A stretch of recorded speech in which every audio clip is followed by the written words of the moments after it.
को लेकर चलते हैं। हाँ, सुनी होगी जो उन्होंने वनस्पतियों में भी जीव का अंश होता है और जिस मनोदशा में जिस भाव के साथ हम उसको आगे बढ़ने के लिए प्रेरित करेंगे वह उसी दिशा में आगे बढ़ता है। खासतौर पर उन्होंने जब इस प्रयोग को किया था उन्होंने एक जैसे वातावरण में, एक जैसी परिस्थितियों में, एक जैसी संसाधनों के साथ दो पौधे रोपित किए थे।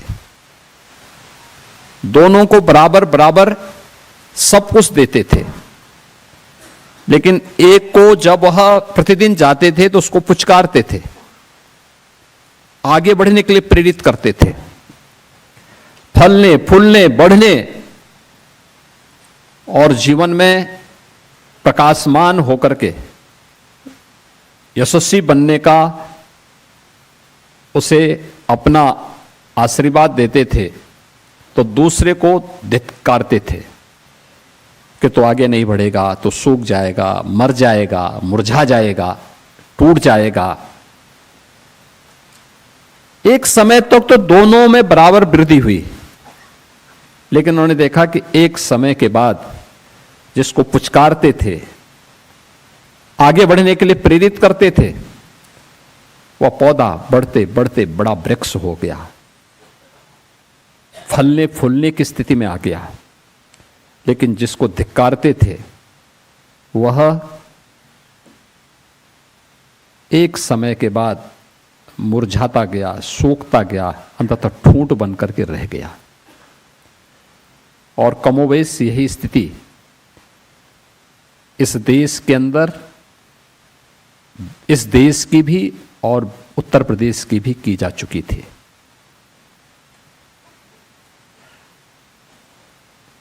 यह केवल पौधों पर निर्भर नहीं होता है, वनस्पतियों पे ही नहीं होता है, यह जीव मात्र के साथ होता है। जीव मात्र के साथ यह अक्सर से सही बैठता है। और मनुष्य तो ईश्वर की सर्वश्रेष्ठ कृति है।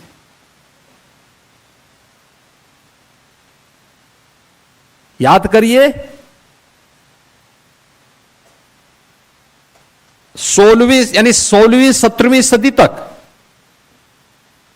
हमारा देश भारत दुनिया की सबसे बड़ी अर्थव्यवस्था थी। ग्लोबल जीडीपी में भारत का शेयर 25% था।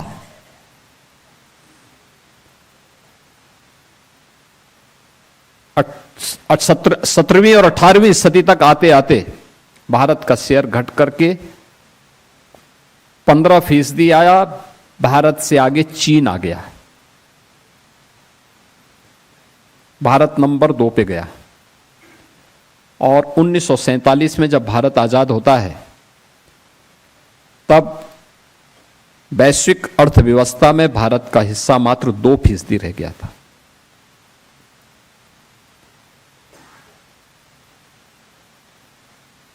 मात्र 2%। 2014 में भारत की स्थिति क्या थी?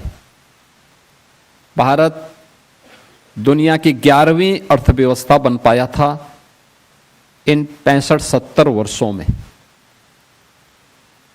और 2014 से जो यात्रा प्रधानमंत्री मोदी जी के नेतृत्व में भारत ने प्रारंभ की, आज उसका परिणाम है कि भारत दुनिया के अंदर चौथी बड़ी अर्थव्यवस्था बन चुका है। अगले 2 वर्ष में तीसरी अर्थव्यवस्था भारत बनने जा रहा है। एक लंबी यात्रा। भारत तीसरी अर्थव्यवस्था 27 में बनेगा। इसके बाद दूसरी अर्थव्यवस्था बनने के लिए एक नई प्रतिस्पर्धा हमारे सामने खड़ी होगी।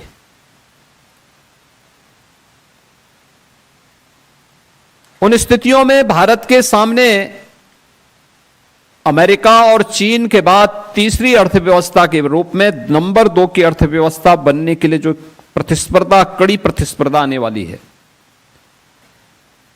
उसके लिए हर भारतवासी को अपने आप को तैयार करना होगा। और सबसे अच्छी बात यह है कि भारत आज के दिन पे दुनिया के अंदर सबसे तेजी के साथ बढ़ती हुई अर्थव्यवस्था के रूप में आगे बढ़ रही है। हम मानते हैं 47 तक यह संभव होगा, जरूर होगा। अगर यही गति रही तो प्रगति अपने आप आगे बढ़ेगी। उत्तर प्रदेश की भी यह स्थिति थी।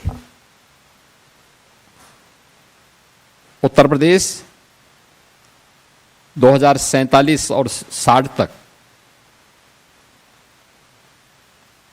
यानी 1947 और 1960 तक उत्तर प्रदेश का नेशनल जीडीपी में उत्तर प्रदेश का जो योगदान था वह 14% था।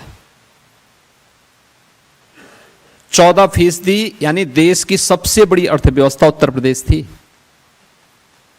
आजादी के समय, आजादी के 1 दशक बाद। लेकिन ये घटते घटते आज 2016-17 तक हम कहां पहुंचे? देश की 8वीं अर्थव्यवस्था और नेशनल जीडीपी में यूपी का योगदान 8%। आज पिछले 8 वर्ष में, 8.5 वर्ष में प्रधानमंत्री मोदी जी के नेतृत्व में जो प्रयास किए गए थे, यानी ये 8%, 14 से हमारा 8 पे आना, 14% से 8% पे आना, नंबर 1 की अर्थव्यवस्था से 8वीं अर्थव्यवस्था बनना, इसने उत्तर प्रदेश के नागरिकों के सामने उत्तर प्रदेश को बीमारू बना दिया और उत्तर प्रदेश के नागरिकों के सामने पहचान का संकट भी खड़ा कर दिया।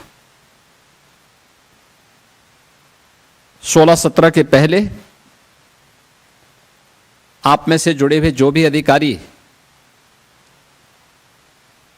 भारत सरकार की सेवा में या देश के अंदर विभिन्न सेवाओं में कहीं भी गए होंगे, उत्तर प्रदेश के बारे में क्या धारणा थी, लोग क्या बोलते थे, और आज जाते होंगे आज लोग क्या बोलते हैं, दोनों में आपको अंतर दिखाई देता होगा, एक फर्क दिखाई देता होगा। और ये फर्क है क्योंकि वो बीमारू था, आज उत्तर प्रदेश बीमारू नहीं। आज उत्तर प्रदेश का शेयर बढ़ा है नेशनल जीडीपी में और उत्तर प्रदेश आज देश की नंबर 2 की अर्थव्यवस्था बन चुका है। देश के अंदर सबसे तेजी के साथ उभरती हुई अर्थव्यवस्था के रूप में उत्तर प्रदेश है। और मैं बार बार इस बात को कहता हूं कि यह तो प्रकृति और परमात्मा की सीम कृपा का प्रदेश है। सब कुछ हमारे पास मौजूद है। उस सब कुछ में केवल हर व्यक्ति के संकल्प को आगे बढ़ा देने की आवश्यकता है। लोगों के मन में जो एक निराशा थी, जो हताशा थी, उसको खुशहाली में बदलना है, उत्साह और उमंग के साथ बदल देना है। वो उत्साह में बदले, लोगों के मन में एक नया उत्साह आए। और मुझे प्रसन्नता, आज मैं ये तीसरे बड़े सेमिनार का हिस्सा बन रहा हूं। मैं प्रातःकालीन सत्र में पूर्वाह्न में आईआईटी कानपुर में था। आईआईटी कानपुर में मैंने देखा कि वहां पे 1000 से अधिक देश के टेक्नोक्रेट और जीवन के अलग अलग फील्ड से जुड़े हुए लोग एकत्र थे और इंडस्ट्री के लीडर्स भी वहां 300 से ज्यादा एकत्र हुए थे, जिन्होंने 3 मुद्दों को विषय बनाया है। अगले 2-3 दिनों तक वे लोग उस पर मंथन करेंगे और उत्तर प्रदेश को केंद्र बना करके आर्टिफिशियल इंटेलिजेंस को लेकर, साइबर सिक्योरिटी को लेकर और सस्टेबिलिटी को लेकर के, इन 3 महत्वपूर्ण मुद्दों को लेकर के वह एक व्यापक विचार विमर्श का केंद्र बिंदु आईआईटी कानपुर के माध्यम से आगे बढ़ा रहे हैं। इससे पहले मैं अभी भारतीय जनता पार्टी के एक कार्यक्रम में था। मैं दोनों डिप्टी सीएम भी उसी कार्यक्रम में थे और उसमें भी विकसित भारत विकसित उत्तर प्रदेश के मुद्दे को लेकर के, वोकल फॉर लोकल के मुद्दे को लेकर के, इन विभिन्न मुद्दों को लेकर के ही सेवा पखवाड़ा का जो आगामी कार्यक्रम होने जा रहा है, इन मुद्दों पे चर्चा हुई थी। यानी जिन विषयों से हम भागते थे, आज उस पर चर्चा हो रही है। आज लोग उसके बारे में सोचना प्रारंभ किए हैं। आज लोगों के मन में यह भाव पैदा हुआ है, हां मेरी भी जिम्मेदारी है, मैं भी कर सकता हूं। जब यूपी का योगदान नेशनल जीडीपी में 14% रहा होगा, मैं मानता हूं यहां सबसे उर्वरा भूमि थी, कृषि प्रधान व्यवस्था थी, लेकिन एमएसएमई का भी सबसे बड़ा आधार हमारे पास था।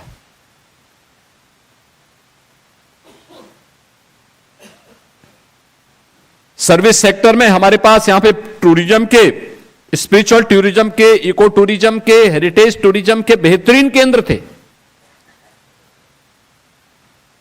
हम भूल गए, सब विस्मृत हो गए। कृषि के क्षेत्र में क्या होना है, आज आप देखते होंगे कितना अंतर आ गया था। किसान आत्महत्या कर रहा था, यहां पे यही यूपी है। अन्नदाता किसान आत्महत्या करने के लिए मजबूर था। यहां का एमएसएमई सेक्टर बंद हो गया था। वहां पर कार्य करने वाले कारीगर और हस्तशिल्पी प्लान करने के लिए मजबूर हो गए थे। उत्तर प्रदेश जो शिक्षा का एक केंद्र माना जाता था, वह आप याद करिए 1947 में, और उसके बाद जब राज्यों के पुनर्गठन हुए थे, अलग अलग राज्यों को बनाया गया था, उसमें बहुत सारे राज्यों में, यानी कई राज्य ऐसे थे जिसमें शिक्षा के लिए शिक्षक उत्तर प्रदेश से गए थे, उत्तर प्रदेश से।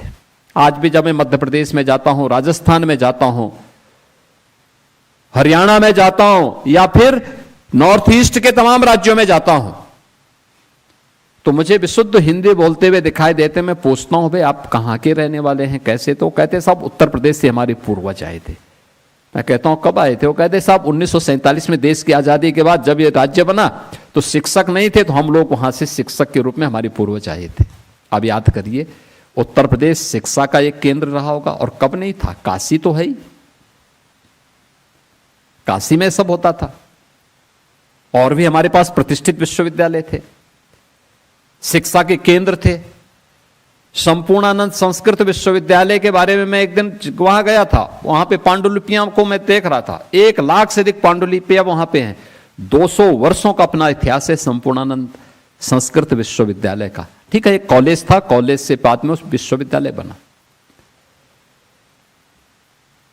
लेकिन हमने अपने गौरव और अपनी गरिमा को आगे बढ़ाने के लिए जो हमारा प्रयास होना चाहिए था, वह शिथिल क्या हुआ कि हम पिछड़ते गए, और पिछड़ते पिछड़ते वहां तक पहुंच गए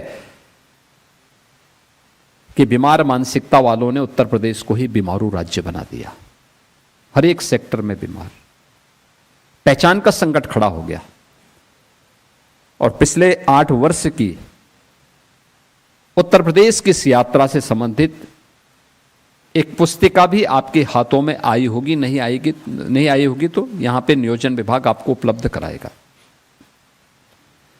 दूसरा, इन 8 वर्षों में अगर हम उत्तर प्रदेश की जीडीपी को बढ़ाने में सफल हो सकते हैं, एसजीडीपी यूपी की बढ़ सकती है, कोई कारण नहीं कि ना हो, उत्तर प्रदेश में ना हो सकता हो, कोई अतिरिक्त प्रयास नहीं। वही टीम है, केवल सरकार तो बदली थी, बाकी प्रशासनिक टीम वही है। ठीक है, कुछ लोग नए भर्ती हुए होंगे, लेकिन लीड करने वाले तो वही टीम थी, काम करने वाली वही टीम थी, और उसी टीम ने कार्य करके दिखाया भी। जिस उत्तर प्रदेश में 13 लाख करोड़ की कुल जीएसडीपी थी, वह उत्तर प्रदेश आज इस वित्तीय वर्ष में 35 लाख करोड़ रुपए की अपनी जीएसडीपी के साथ तेजी के साथ आगे बढ़ने वाला है। पर कैपिटा इनकम कितनी बढ़ी है ये आप सबके सामने है। यानी हमने हर एक फील्ड में काम किया है और मेरा मानना है कि ये संभावनाएं पहले भी थी। मुझे याद है कोविड कालखंड के दौरान, तब तक 2018 में हम लोग वन डिस्ट्रिक्ट वन प्रोडक्ट की योजना ला चुके थे, जिसके माध्यम से हम लोगों ने यहां के एमएसएमई की ब्रांडिंग की थी और उसको आगे बढ़ाया था, उसको टेक्नोलॉजी के साथ, उसे हम लोगों ने मार्केट के साथ, उसे डिजाइन के साथ जोड़ने का काम किया था। और हम लोग इस बात को मानते हैं कि इससे लोगों के मन में एक विश्वास पैदा हुआ। उस फील्ड में कार्य करने वाले कारीगर और हस्तशिल्पियों के मन में एक विश्वास पैदा हुआ। और जब उन लोगों से कहा गया कि आप लोग इस दिशा में आगे बढ़िए, हम सरकार को हम सपोर्ट करेंगे, एग्जीबिशन लगनी प्रारंभ हुई, उनको सहयोग दिया जाने लग गया, सपोर्ट किया जाने लग गया, सरकार उनके साथ खड़ी हो गई। आपने देखा होगा उत्तर प्रदेश का एक्सपोर्ट बढ़ करके लगभग 2 लाख करोड़ तक पहुंच गया। एमएसएमई का सर्वाधिक योगदान उसमें है। कोविड कालखंड के दौरान जब हमारे कारीगर और हस्तशिल्पी बाहर से आए तो एक चैलेंज था। मैं उस समय कई मुख्यमंत्रियों से बात किया कि भाई देखो, हमारे यहां के लोग हैं, आप उनकी कोई व्यवस्था करिए। वो लोग भी असहाय थे, नहीं कर पा रहे थे। आपने देखा होगा, हमने कहा कि नहीं, उत्तर प्रदेश में कोई आएगा हम सड़क पे नहीं घूमने देंगे, उसके लिए क्वारंटीन बनाएंगे, क्वारंटीन सेंटर बनाएंगे, उनको हम लोग लॉजिंग फूडिंग की व्यवस्था देंगे। और हम लोगों ने उस समय व्यवस्था की। उस समय मुझे याद है तमाम लोगों ने मुझे कहा कि सब क्या कर रहे हैं आप, ये बवाल क्यों मोल ले दे रहे हैं। हमने कहा भी देखो, सड़क पे उसको मरने देने से अच्छा है कि हम उसको बेहतर सुविधा देंगे और जूझेंगे। तो लड़ाई है एक महामारी के खिलाफ, ये लड़ाई व्यक्तिगत नहीं, एक देश की लड़ाई है, हर व्यक्ति को लड़ना पड़ेगा। और उस समय लोग कहते थे कितने लोगों को देंगे। मेरे पास उस समय एक सज्जन का फोन आया, उन्होंने कहा कि ये सब क्या कर दिया आपने, कितने लोगों को आप व्यवस्था दे पाएंगे। मैंने कहा ये उत्तर प्रदेश है, 2 करोड़ लोगों को रहने की व्यवस्था करेंगे, 2 करोड़ लोगों को। कहा कितने दिन तक खिलाएंगे। मैंने कहा भाई देखो, 3 वर्ष तक का राशन है हमारे पास, और हम खेती बाड़ी पर कोई असर कोरोना का नहीं पड़ना है, इसलिए मान के चलिए कि हर 1 वर्ष में हम 3 वर्ष का राशन पैदा कर देंगे। और इसलिए उत्तर प्रदेश में कोई आएगा तो कम से कम दाल चावल रोटी सब्जी खा लेगा, लेकिन सड़क पे उसको मरने नहीं देंगे। और मुझे अच्छा लगा कि हमारी टीम ने उस समय मेहनत करके 1 करोड़ लोगों के लिए उत्तर प्रदेश के अंदर रहने की और खाने की व्यवस्था की थी, जिसमें 40 लाख उत्तर प्रदेश के कारीगर और हस्तशिल्पी थे, 30 लाख बिहार के थे, वेस्ट बंगाल, उसके बाद वेस्ट बंगाल के थे, उड़ीसा के थे, असम के थे, और देश के अलग अलग भागों से थे। मुझे याद है जब मैं उसके बाद 6 महीने के बाद, लॉकडाउन के 6 महीने के बाद, कुछ दिनों के बाद, जब बिहार में इलेक्शन थे, मैं गया था एक जगह प्रचार करने के लिए। मैं मंच से ऐसे भाषण कर रहा था, तब तक मैंने देखा कि दूर से एक व्यक्ति कोई वो हिला रहा था, इशारा कर रहा था। सुरक्षा वाले उसको नहीं आने दे रहे थे, तो मैंने मंच से कहा, मैंने कहा भी आने दो उसको, क्या दिक्कत आ रही है। अच्छा, मैं भी नहीं जानता था कौन था, कमचो गरीब व्यक्ति था। वो थोड़ी दूरी पर आया, डी तक आया, पुलिस उसको रोक रही थी। तो मैंने पुलिस वालों से कहा, मैंने कहा क्यों रोक रहे हैं। उन्होंने कहा साहब सुरक्षा को खतरा हो सकता है। मैंने कहा क्या है इनके हाथ में, इसके हाथ में कोई कागज है। कहा वो डिब्बा लिया हुआ है। तो मैंने कहा डिब्बे में कुछ है भाई, अगर डिब्बे में बम वगैरह है तब तो बाहर लेके जाइए, लेकिन अगर कुछ नहीं है तो आने दीजिए, क्या दिक्कत आ रही है। बेचारे गरीब आदमी के पास एक खाली डिब्बा है। उन्होंने कहा नहीं खाली डिब्बा है। तो मैंने कहा आने दो उसको नजदीक, कुछ तो बोलना चाहता होगा। आप आश्चर्य करेंगे, उस घटना के लगभग 8-9 महीने के बाद जब इलेक्शन हुए थे बिहार विधानसभा में, तो उतनी दूर से, यानी पता नहीं कहां से है, उसने कहा योगी जी देखो ये डिब्बा उत्तर प्रदेश में हम लोग रुके थे, भोजन आपने दिया था हमें। इतने महीनों के बाद भी वह व्यक्ति, कितना भावुक क्षण था। जब उसकी जान को खतरा था, तब उत्तर प्रदेश के तंत्र ने देश का नागरिक मान करके, अपना नागरिक मान करके उसके साथ खड़ा हुआ। वह 8-9 महीने के बाद भी उस खाली डिब्बे को, यानी जो खाली कागज का डिब्बा होता है, उसको लेकर के खड़ा था और कहता था कि साहब ये आपके यहां के लोगों ने हमें भोजन दिया था और उसको लेकर के आज आपको धन्यवाद देने के लिए मैं आया हूं। यह होती है स्थिति। यानी वह पल कितना महत्वपूर्ण होता है जब उस व्यक्ति के मन में यह भाव पैदा होता है कि साहब मुझे भी कुछ करना है। तो मुझे हंसी आई, लेकिन मैंने भारतीय जनता पार्टी के प्रत्याशी की पीठ थपथाई। मैंने कहा देखो, आपको अब जीतने से कोई रोक नहीं सकता है, आप जरूर जीतेंगे। देखिए, अगर यह गरीब इस बात को स्वीकार कर रहा है तो इसका मतलब हम लोगों ने सेवा की है और अवश्य आप यहां से विजयी होंगे। और वह कैंडिडेट हमारा जीता था वहां से, यह मुझे बताते हुए प्रसन्नता है। यह कार्य हम लोगों के मन में लोगों को इसके साथ जोड़ना है। लोग उन नकारात्मक चीजों से ऊपर उठ सकें जिसके कारण उत्तर प्रदेश बीमारू हुआ था। उन कारकों से मुक्ति देनी है, लोगों के जेहन का हिस्सा बनाना है कि नहीं, विकास होना है, विकास के साथ हमें जोड़ना है, हर व्यक्ति को विकास के साथ जुड़ना है। और विकास ही उनके जीवन में कायाकल्प करेगा, उनके परिवार के, उनके आने वाली पीढ़ी के जीवन में परिवर्तन करेगा, परिवर्तन का कारक बनेगा। यह उनके जेहन का हिस्सा बनाना है, उनके जीवन का हिस्सा बनाना है। इसके लिए उनको तैयार करना है और इसके लिए आपका सहयोग लेने के लिए आज हम लोगों ने यहां पे आपको आमंत्रित किया है। आपको एक विस्तृत लिटरेचर भी दिया गया है, इससे संबंधित जो डॉक्यूमेंट्री है वह भी आपके सामने है। और देखिए, मुझे बताते हुए प्रसन्नता है, हमारी विधायिका के बारे में लोग कहते हैं कि विधानसभा या संसद में कार्य नहीं होता। हमने 2 मुद्दों पर देखा कि कार्य होता है कि नहीं होता है। एक, जब हम लोगों ने सस्टेनेबल डेवलपमेंट गोल्स पे चर्चा करवाई थी उत्तर प्रदेश विधानसभा में, याद करिए, लगातार दिन और रात 36 घंटे से अधिक समय तक उत्तर प्रदेश की विधायिका चली थी, 36 घंटे से अधिक समय तक। और सस्टेनेबल डेवलपमेंट पे, ये कॉमन नागरिक के जीवन से जुड़े हुए मुद्दे हैं। शिक्षा है, स्वास्थ्य है, कृषि विकास है, जल संसाधन है, स्किल डेवलपमेंट है। इन सभी मुद्दों पर उत्तर प्रदेश की विधानसभा में, विधान परिषद में लगातार 36 घंटों तक चर्चा चली थी। और आश्चर्य करेंगे कि इस बार जब हम लोगों ने, यानी सस्टेनेबल डेवलपमेंट गोल पर जब चर्चा हो रही थी, तब उस समय समाजवादी पार्टी ने और विपक्ष ने वॉकआउट किया था। उसके बाद पब्लिक का कितना विरोध उनको झेलना पड़ा था।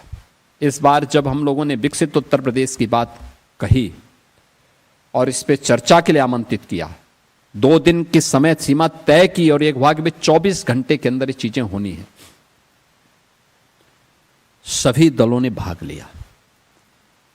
आप आश्चर्य करेंगे कि एक पुस्तिका यहां पर आपको उपलब्ध करवाई गई है जो विधानसभा में कुछ बुलेट पॉइंट हैं। लगातार लगभग 27 घंटे तक ये चर्चा चली थी और उस चर्चा में हर सदस्य ने कुछ ना कुछ बोला था, कुछ ना कुछ बोला था। हमारे डिप्टी सीएम श्री केशव मौर्य जी ने जो बात कही, विकसित परिवार, विकसित भारत, विकसित उत्तर प्रदेश, विकसित गांव और विकसित परिवार। क्यों नहीं हो सकता विकसित परिवार? उसके जीवन में खुशहाली होगी, वह संसाधनों से भरपूर होगा, स्वयं विकसित होगा। गांव आत्मनिर्भर होगा तो विकसित होने के लक्ष्य को प्राप्त कर लेगा। उसके लिए रास्ता दिखाना है, इसके लिए तैयारी होनी है। इसके संकल्प के साथ हर एक व्यक्ति को जोड़ना है।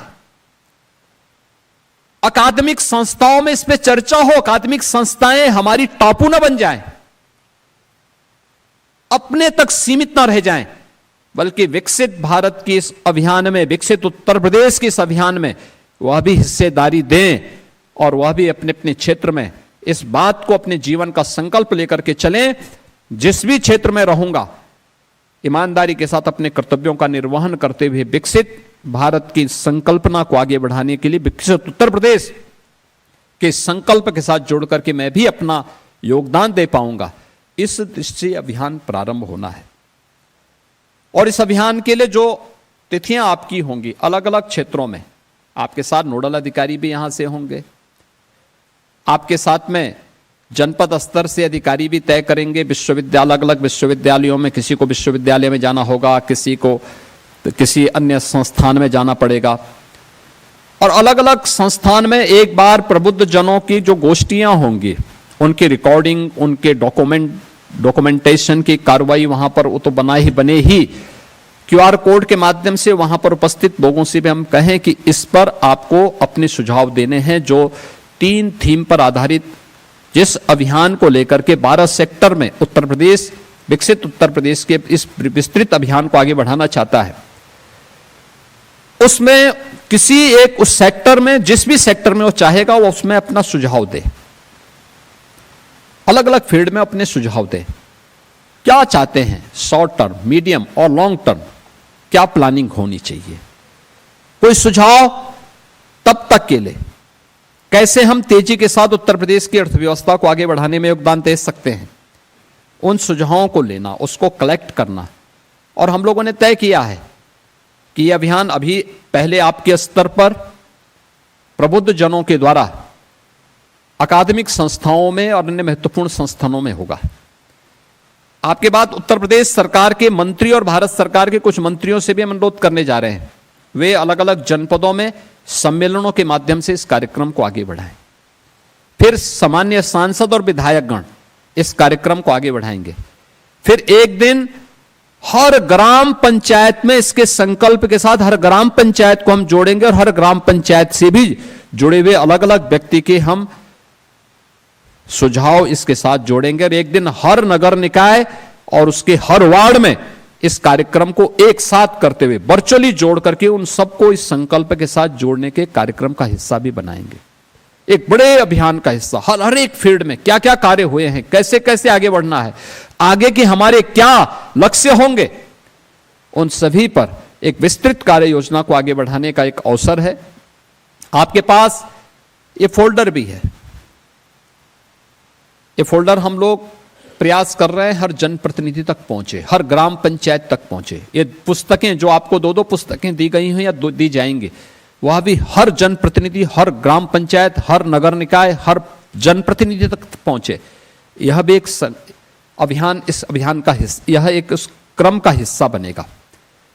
हमें लोगों को उसके साथ जोड़ना है, लोगों को मानसिक रूप से उसके लिए तैयार करना है। और मैं विश्वास के साथ कह सकता हूं कि आदरणीय प्रधानमंत्री जी ने जो देशवासियों के सामने लक्ष्य रखा है, कोई कारण नहीं कि अगर उत्तर प्रदेश 8 वर्ष में बीमारू राज्य से भारत के ग्रोथ इंजन बनने की स्थिति में आ सकता है, तो कोई कारण नहीं कि उत्तर प्रदेश 2047 में अपने तय लक्ष्य को प्राप्त न कर सके। अवश्य करेगा, केवल उस मानसिकता के साथ हमें आगे बढ़ना पड़ेगा। आज मैं इस अवसर पर आप सभी लोग आए हैं, इतनी बड़ी संख्या में आए हैं और आपने जो रुचि ली है उत्तर प्रदेश के प्रति, आपका कर्तव्य भी है और साथ साथ आपने रुचि पुनः दिखाई है। उस रुचि के लिए मैं एक बार फिर से आपको धन्यवाद देता हूं, आप सबका अभिनंदन करता हूं और विश्वास करता हूं कि इस शताब्दी संकल्प 2047 के लक्ष्य को प्राप्त करने की दिशा में हम सब मिलकर के आगे बढ़ेंगे। इस पूरे अभियान के प्रति मेरी मंगलमय शुभकामनाएं हैं। धन्यवाद। जय हिंद।